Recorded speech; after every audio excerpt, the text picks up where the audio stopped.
So what's up mga homies? So nandito tayo sa Notorious Motorsports. So ilang oras natin ginawa? 1 hour lang. 1 hour lang ba? 1 or 2. So ang ginawa natin, nilagay natin siya ng spoon muffler. So ang purpose natin dito, medyo maingay. So ngayon, pakinggan natin ang maging tuloy.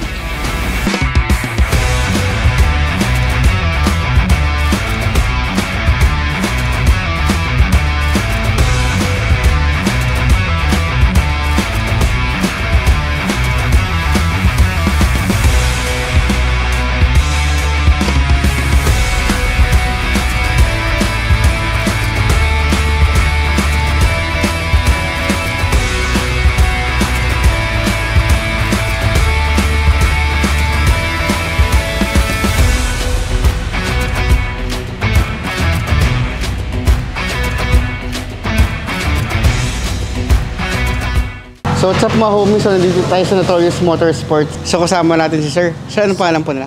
Rosh Timon. So, Sir. taga Makati po ako. Tiga Makati. So Sir, anong pinagawa niyo dito sa kotse niyo? Yung muffler sa spoon, Spoon muffler, tapos headers, tsaka exhaust. So ilang oras natin ginawa? 1 hour lang. 1 hour lang ba? 1 or 2 hours. ganun. Kulang 2 hours. Ayun. So, ano ba in-expect mong tunog, Sir? Malakas. Malakas, medyo maingay. Oo. Sige sir, pakikita ko lang muna yung binagawa niya. So what's up mga homies? So ito na yung finished product ng ginawa natin. So ang project natin ngayon, 1.8 na FD.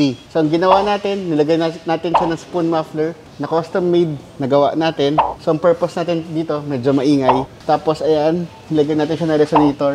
2-inch pipings, yan kung makikita natin. Tapos nilagay natin siya ng flexible pipe para maiwasan yung vibration. Tapos tinanggal na rin natin yung catalytic converter. At nilagyan na rin natin siya ng weapon R design na headers. So ngayon, pakinggan na natin kung ano magiging tunog niya.